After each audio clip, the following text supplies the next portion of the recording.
You raise a kid thinking your love will always be enough, that no matter how far they go, a piece of home will still live inside them.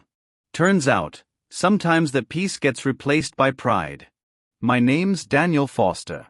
I'm 68 years old, retired, and I live alone in a small town just outside Columbus, Ohio. My house creaks when the wind blows, and the walls still smell faintly of my late wife's vanilla candles. It's quiet here, too quiet most days. I wasn't expecting much this year. I stopped expecting years ago. But birthdays have a funny way of reminding you who remembers you, and who doesn't. 7 years. 7 birthdays came and went without a call from my son Jason. Not a message. Not a card. Not even a "Hey, Dad." But 2 weeks ago, the phone rang. His voice, confident, polished, a little cold, filled my living room after all that silence. "Hey, Dad," he said like we'd spoken yesterday. "How've you been?" It took me a second to breathe before answering. "I've been here," I said quietly. "Same old house. Same old number." He laughed a little, the kind of laugh people give when they don't want to feel guilty. Then came the real reason for the call. He needed money. "A loan," he said. "Business trouble. Short term." Just until his next big project came through. For 7 years, not a word. And now, a favor. I didn't yell. Didn't hang up. Didn't even tell him what that felt like. I just said, "Sure, Jason. Why don't you come by this weekend, and we'll talk about it?" He agreed, sounding relieved, maybe even proud of how easy it was to ask. But what he didn't know was that this wasn't going to be just another father helping his son. This was going to be the weekend he remembered what kind of man raised him. Jason was my only child. He came into this world on a cold March morning, the kind where the sky looks pale and quiet, like it's holding its breath. I still remember holding him for the first time, this tiny red-faced miracle with a stubborn grip. I'd never felt a love that deep before. When his mother, Laura, passed away 12 years ago, I thought that love would be what held us together. But life doesn't always work that way.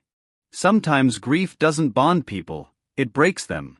After her funeral, Jason threw himself into work. I threw myself into keeping busy, fixing fences, volunteering at the local library, pretending the silence didn't bother me. He visited at first, every couple of weeks. Then every few months. Then nothing. He got married somewhere in between. I wasn't even there. He said it was a small ceremony in California, too far for me to travel. I said I understood. I didn't. You tell yourself, he's busy. He's got his own life now. But deep down, a father always knows when he's been quietly pushed out. Every year on my birthday, I'd sit on the porch, a small slice of cake on a paper plate beside me, phone in my pocket, just in case. The first year, I told myself he forgot. The second, I said he'd call tomorrow. By the 5th, I stopped making cake. But this story isn't about pity. It's about patience. I never stopped being his father. I just stopped being his backup plan. The Friday before Jason's visit, I cleaned up the house. Not because I was excited, but because I wanted him to see that I was doing just fine without him. The yard was neat, the kitchen smelled of fresh coffee, and the photo of his mother, the one in the wooden frame he'd made in middle school, sat right where it always did, above the fireplace. I remember standing in that living room, staring at that picture, and saying softly, "You'd be disappointed, Laura. You raised a kind boy. I don't know what happened." When Saturday came, I watched from the window as a sleek black BMW pulled up my gravel driveway, dust swirling around like an unwelcome guest. Jason stepped out wearing a gray suit that didn't belong in this neighborhood. He looked successful. But the kind of success that comes with sharp edges. He smiled when he saw me, practiced polite, but missing something real. "Dad," he said, opening his arms like we'd just seen each other last week. I hugged him anyway. Because fathers do that. We sat in the kitchen. He talked about the city, fast deals, startups, conferences, angel investors. I nodded and listened, trying to keep up with a language that didn't sound like home. After a while, he got to the point. So, Dad, I've got this opportunity, he began. It's just, I need a little liquidity to make it happen. I didn't interrupt. He continued, it's nothing huge, maybe $40,000. I'll pay you back with interest, of course. He smiled, confident, maybe even assuming I'd say yes. I looked at him quietly for a moment. Jason, I said, do you remember the last time you were here? He blinked, looked around. Maybe 5 years ago? 7, I said softly. 7 years since you stepped foot in this house. 7 birthdays since I heard your voice. He opened his mouth but said nothing. I could have scolded him right then. I could have told him how much it hurt to be forgotten. But instead, I just sipped my coffee and said, tell me more about this project. That surprised him.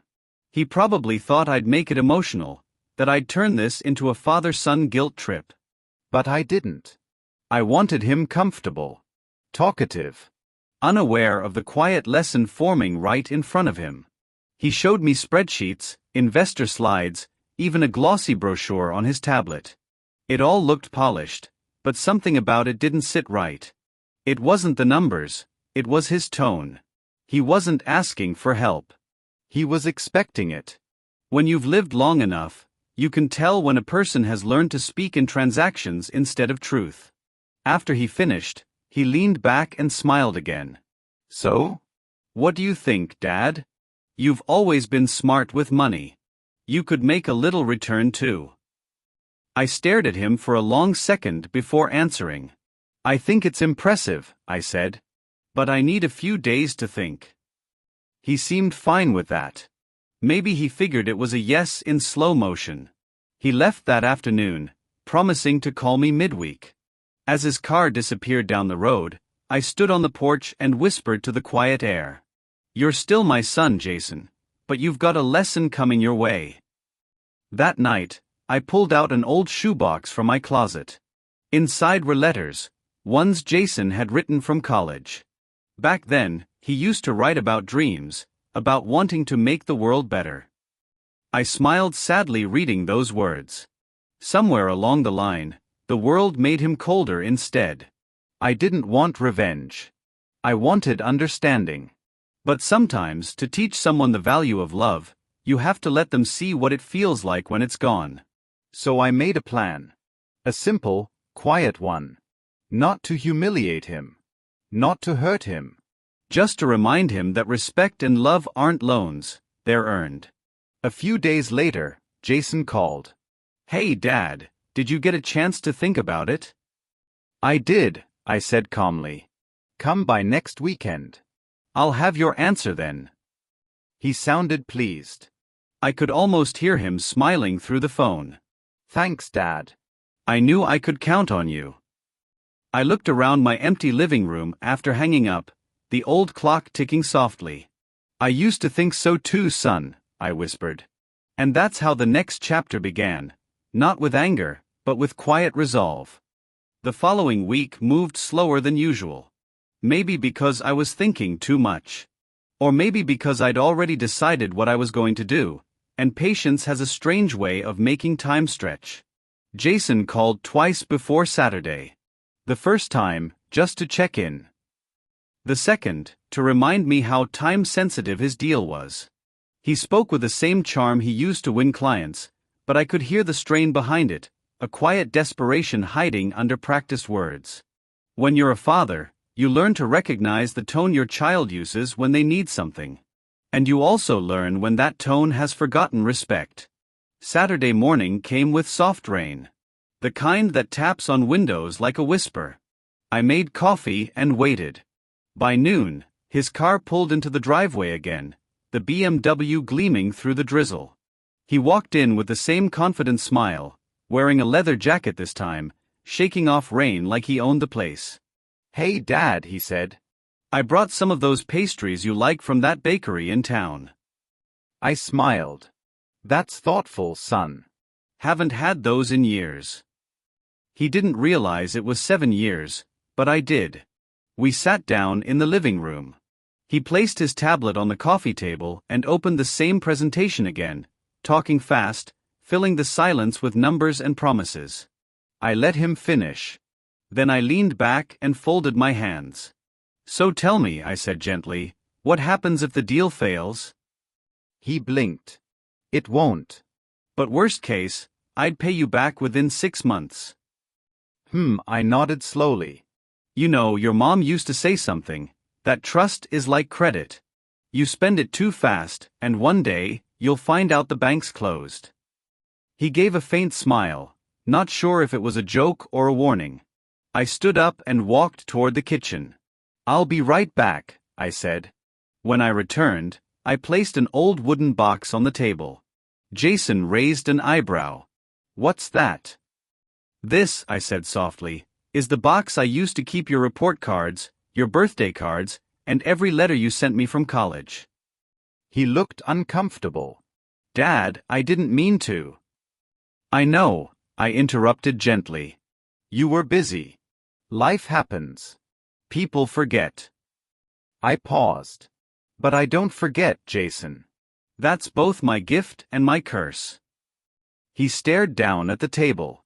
Dad, look, I'm not proud that we lost touch, but this deal could really set me up. You've always wanted me to do well. I did, I said quietly. And I still do.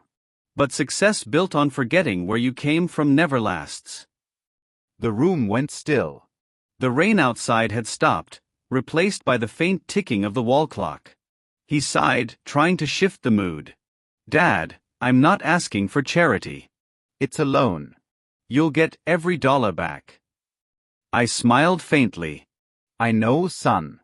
But this isn't about money anymore. It's about what it means. He looked confused. What it means? Yes. Because money, Jason, it's not just paper. It's trust. It's a reflection of what you believe another person is worth to you. I leaned forward. And for 7 years, I wasn't worth a phone call. So tell me, what's this money really paying for? The deal or your conscience? He looked away. You're making this personal. It is personal, I said calmly. That's what makes it honest. There was a long silence. I didn't want him to feel attacked.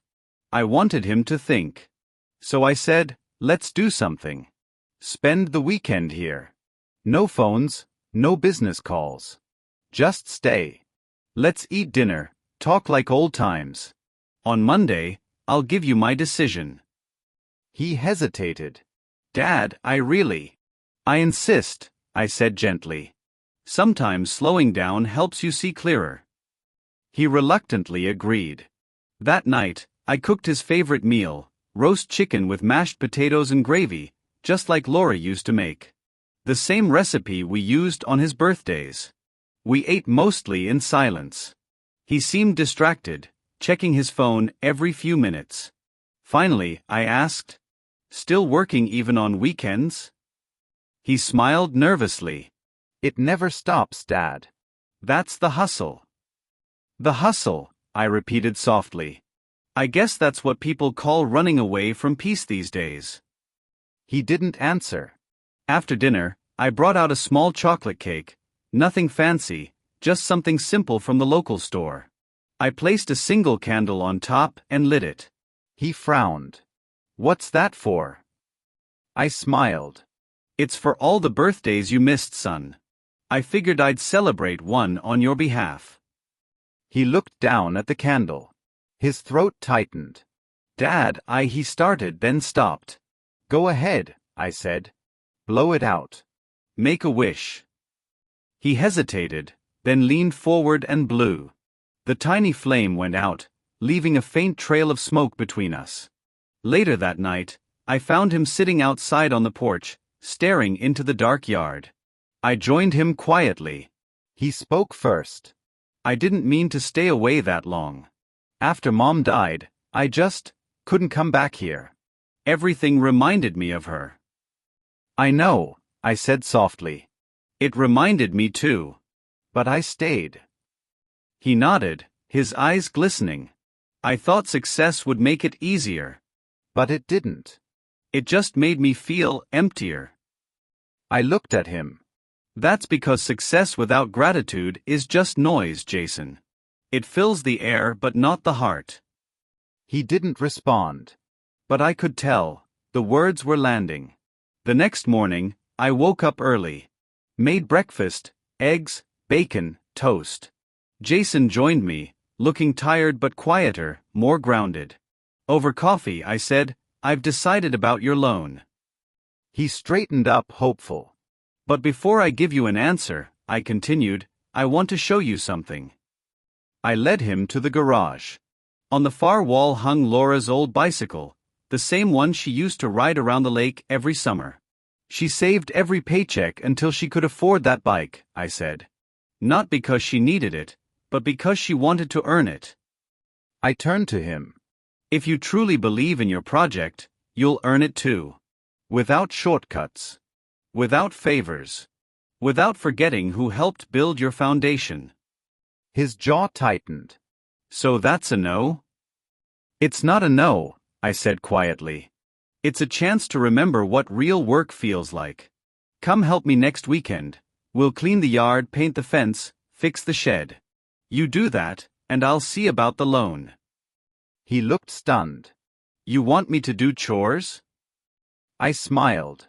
No, son. I want you to rebuild something money can't, respect. He didn't say anything for a long moment. Then he nodded slowly. All right, Dad. I'll be here.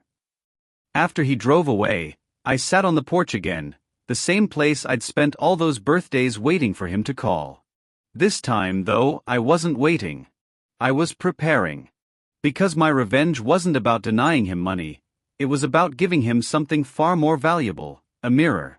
One that showed him who he'd become, and who he still could be. And deep down I knew, the real lesson was just beginning. The next weekend came faster than I expected. True to his word, Jason showed up early Saturday morning. No fancy jacket this time, no slick back hair.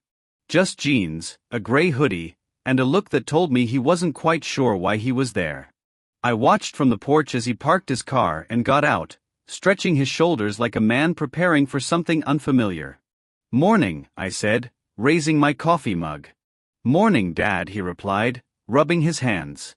"Where do we start?" I smiled faintly. The shed. Been leaking since last fall. He nodded, glancing toward it. All right. Let's get to it.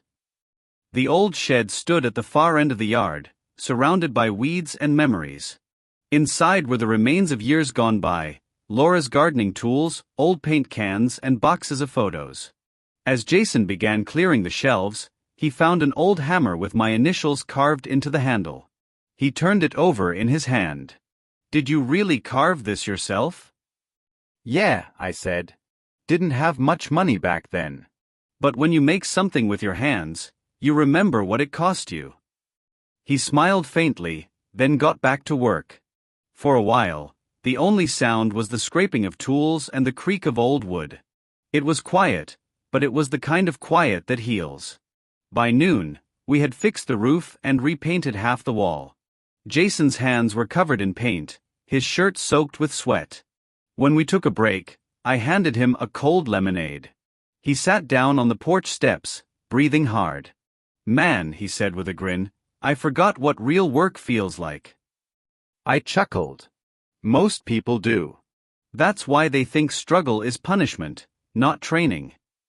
He looked up at me, squinting against the sun. "You really think I'm lost, don't you?" I paused, sipping my coffee. "I think you're successful, Jason. But I also think you traded pieces of yourself to get there." He looked down. "I guess I did. It's easy to forget what matters when everything's moving fast." Later that afternoon, while cleaning the attic, Jason stumbled upon an old box marked Laura, Personal. He opened it carefully and found a stack of birthday cards, all addressed to him. His eyes scanned the dates. 2018, 2019, 2020, all the way to 2024. Every year after she passed, I'd written him a card, from me and her, even when I knew he'd never see them. He looked at me, holding the stack in both hands. "You kept these?" I nodded. "Every year. Old habits die hard." His eyes filled. He turned one over and read aloud the last line from 2021. "We're proud of you, Jason. But don't forget, love isn't something you schedule." He swallowed hard, setting the card down. "Dad, I don't deserve this." I walked over, placed a hand on his shoulder. "You don't have to deserve love, son. You just have to remember where it came from." He nodded, his eyes wet, his voice quiet. "I miss her every day." "So do I," said softly. "But missing someone doesn't mean disappearing from everyone else who loved them too." That night, we sat by the fireplace. He poured us both a glass of sweet tea, and for the first time in years, we just talked. Not about business. Not about money. Just life. He asked about my retirement, about the neighbors, about old fishing trips we used to take. And somewhere between laughter and long pauses, I saw it, that spark of the boy I used to know. When the clock struck 11, I said quietly, "Jason, I think you understand now why I didn't give you the loan right away." He nodded slowly. "Yeah. I think I do." "Tell me," I said. He looked into the fire. "Because you wanted me to remember the value of things. To earn, not just take." I smiled. "Partly. But also because I needed you to look at yourself without the noise. Success makes a lot of noise. Silence, on the other hand, it makes you listen." He exhaled, long and slow. "I've been listening, Dad. Maybe for the first time in a long time." The next morning, he woke up early, earlier than me. When I came downstairs, I found him already sweeping the porch and patching a loose step. He looked up and said, "Thought I'd finish what we started." I smiled. "That's new." He grinned. "Guess old habits die hard." After breakfast, we went into town for supplies. We stopped at the diner, the same one where his mother and I used to have breakfast every Sunday. The waitress, Nancy, still remembered him. "Jason Foster," she said, eyes widening. "Haven't seen you here in ages. You look just like your dad." He smiled politely, a little embarrassed. "Guess I do," he said. When she left, he turned to me. She remembered my name. "People remember kindness," I said. "That's the kind of wealth that doesn't vanish." That afternoon, back at the house, I told him to grab a small notepad from my desk. Inside it were a few numbers, old business contacts, and some personal savings notes. "Take a look," I said. "That's what I've built in 35 years, one paycheck at a time. No shortcuts. No investors. Just patience." He flipped through it, then looked at me curiously. "You're giving me this?" "No," I said. "I'm showing it to you. Because I want you to know that I could give you the loan. Easily. But that's not what you need." He frowned. "Then what do I need?" "Perspective," I said simply. "When I was your age, I wanted the world to notice me. Now, I just want to go to bed with a quiet mind." He stared at the notepad, silent for a long moment. Then he said quietly, "Dad, I think I finally understand what this was about."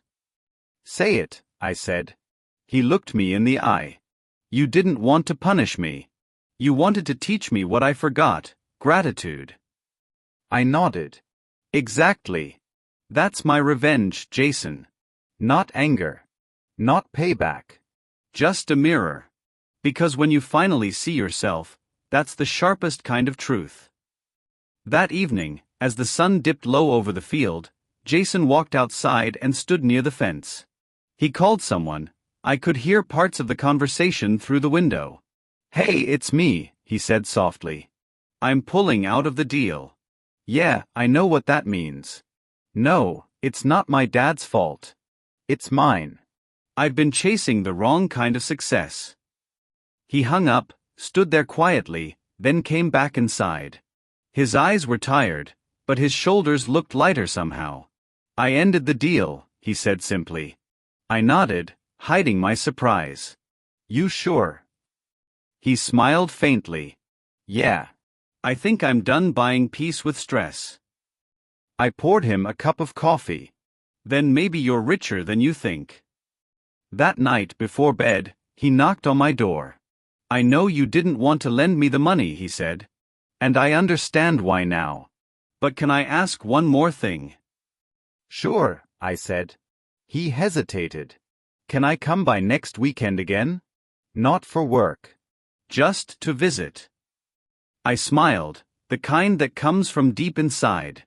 "You don't need an appointment for that, son. The door's always open." He nodded, smiled back, and said, "Thanks, Dad." After he went to bed, I sat alone in the living room, staring at the faint glow of the fireplace. And for the first time in 7 years, the house didn't feel empty anymore.